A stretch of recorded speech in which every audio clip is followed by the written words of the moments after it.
मध्ये. तर बापू एक छोटस मारुतीचं मंदिर आहे तिथे, त्या मारुतीजवळ गप्पा मारायचे. गाई चरत राहायचं आणि बापू मारुतीजवळ गप्पा असे अनेक लोकांनी बघितलं बापूंना. जो डबा आणायचे ना बापू, तो सुद्धा चिमण्यांना पाखरांना लो तुम्ही बी खाओ, तुम्ही बी खाओ, सगळ्यांना खाऊ घालून द्यायचे. एक दिवस असा आला बघा, संत कळायला किती कठीण आहे. एकदा देव समजून जाईल पण संत समजत नाही. एक वेळेला प्रसंग असा आला की नंदुरबारला वागेश्वरी मंदिरावरती एक महात्मा आले. 108 वर्ष ज्यांचं वय आणि खूप मोठी जटा दाढी एकदम, आणि सगळे लोक दर्शनाला जायला लागले. आता बापूंचं काम काय, घोडे झुपणे, टांग्यावर बसणे, टांगा हाकलणे आणि मालकाने सांगावं तिथे घेऊन जाणे. मालकांनी आज्ञा केली, म्हणे दगा चल टांगो तयार कर. आणि टांगा त्यांनी जुंपला, घोडे वगैरे त्याला बरोबर जुंपले. बाबा बसले मागे, दगा बापू हाकलतायत. वागेश्वरीच्या बरोबर पायथ्यापर्यंत आले आणि मालक निघून गेले वरती. फुलहार गुच्छ वगैरे काय असेल ते घेऊन चालले गेले. सांगून गेले, दगा घोड्यांकडे लक्ष राहू दे, घोड्यांना चारा पाणी काय असेल ते कर, इथेच थांब, कुठं जाऊ नको. हो बाबा, कुठं जाणार नाही. सत्य हकीकत आहे बरं का, एक एक शब्द सत्य आहे, लक्ष देऊन ऐका. संत चरित्र काय आहे, आपल्याच परिसरातलं, आपल्या या भूमीला त्यांनीच पुनीत केलंय.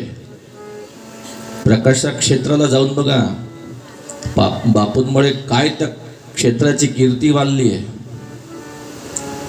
लांब लांबचे लोक येतात बापूंचं नाव घेऊन.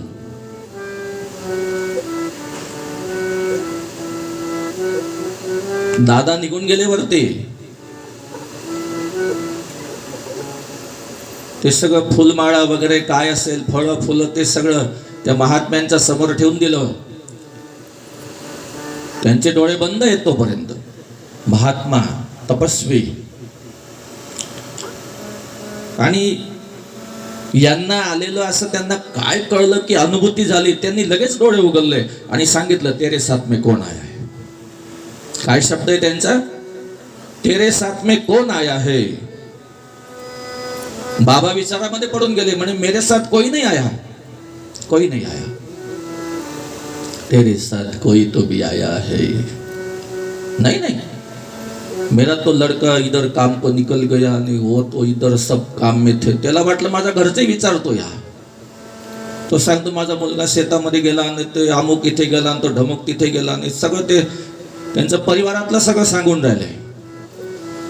महात्म्यांनी पुन्हा शब्द उच्चार केला, तेरे साथ में कोई तो भी आया है. आता हे विचार करायला लागून गेले की कोण आलाय माझ्या बरोबर. माझ्या बरोबर तो एक माझ्याकडे काम करणारा मुलगा आलाय.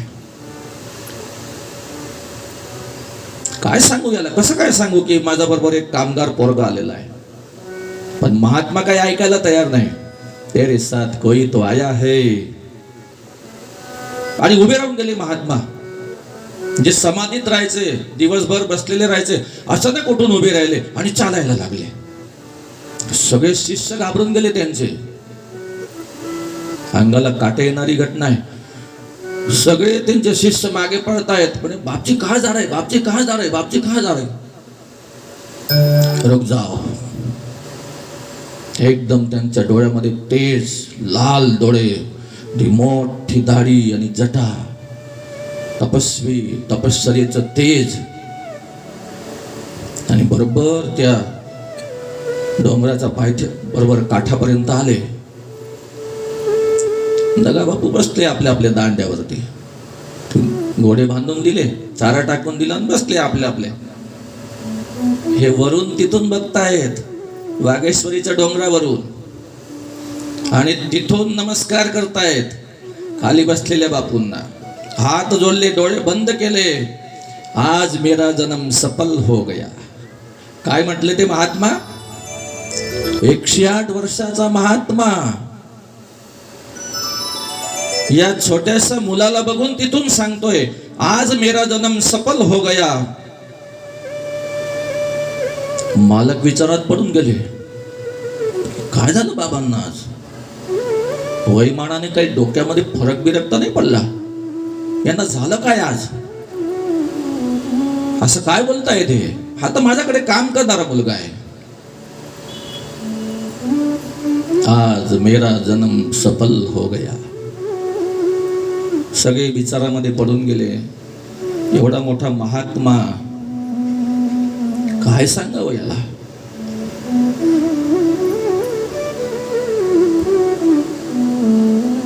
हे भगवान का अवतार है.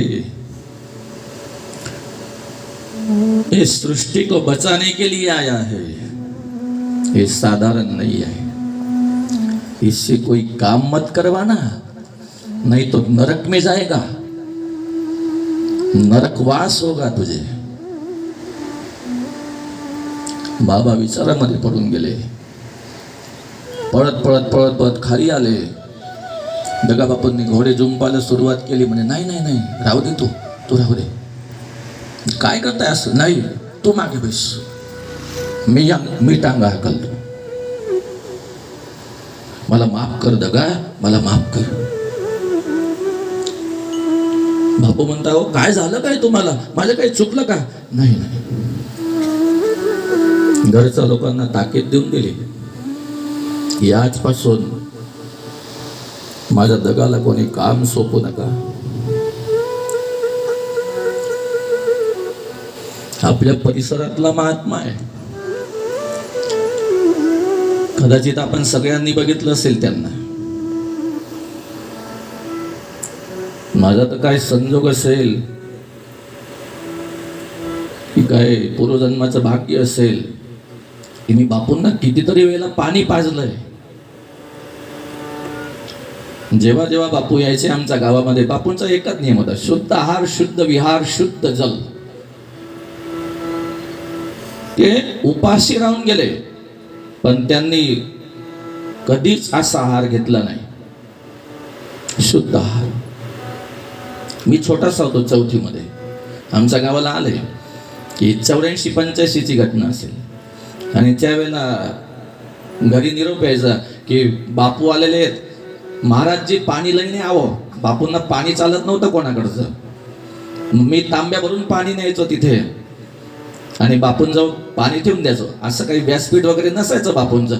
बापू असं गोंदपाट टाकायचे आणि त्या ओट्यावरती बसायचे. सगळे लोक खाली बसायचे, पाल टाकलेलं राहायचं. मला काहीच कळत नव्हतं त्यावेळेला, पण मी त्या तांब्यासाठी बसायचो. बापू सुरुवातीला थोडंसं पाणी पिऊन घ्यायचे, पुन्हा ठेवून द्यायचे. माझं लक्ष त्या तांब्याकडे राहायचं. तांबा केव्हा रिकामा होईल आणि केव्हा मी घरी जाऊ, मला काहीच कळत नव्हतं. पण आज एक आनंद होतो, अत्यानंद होतो की सगळ्या लोकांनी नमस्कार करावा आणि मी पण बापूंना नमस्कार करावा. सगळे लोक नमस्कार करायचे, मी पण त्यांच्यामध्ये नमस्कार करून घ्यायचो. बापू सांगायचे, नाही नाही नाही, तू ब्राह्मण का पुत्र आहे, तू मुझे पैर नाही लगने का. पण मी त्या गर्दीमध्ये मी पण घुसून जायचो, मी पण नमस्कार करून घ्यायचो. मला काहीच कळत नव्हतं त्यावेळेला, 8-10 वर्षाचा काहीतरी असेल मी. पण आज त्या गोष्टीचा इतका आनंद वाटतो की त्या चरणांचा स्पर्श मला झालाय. बापूंचं चरित्र जर कधी गायला बसतो ना तर 7 दिवस अपूर्ण पडते. ज्यावेळेला सोनगीरला मोठा कार्यक्रम झाला, जमनादास बापू आले, हजारो साधू महात्मे पुरुष, जणू काही कुंभमेळा लागला होता, खूप मोठा प्रोग्राम. आणि जमनादास बापू व्यासपीठावरून सांगतात कि यहाँ पे दगा बापू बैठा है, दगा बैठा है, उसको बोल लो इधर आ जा. सगळे विचारात पडून गेले. इतके शंकराचार्य सगळे गादीपीठाधीश बसलेले, आणि त्याच्यामध्ये दगा बापूंनाच कसं काय ओळखलं? संत संतांना ओळखू शकतो, दृष्टी लागते त्याच्यासाठी.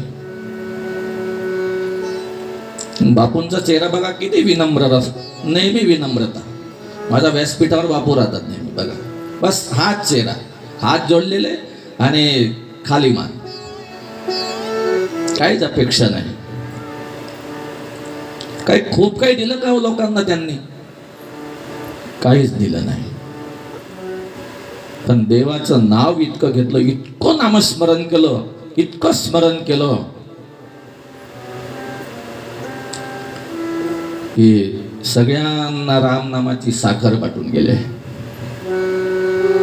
આગળ ઘણો કાયર કલજુગ છે ભાઈ, તો રામ નામનો જાપ કરજે, બધા દુઃખ ટળી જશે. એક જ सांगितलं की तो राम नामનો જાપ કરજે. राम नाम के हीरे मोती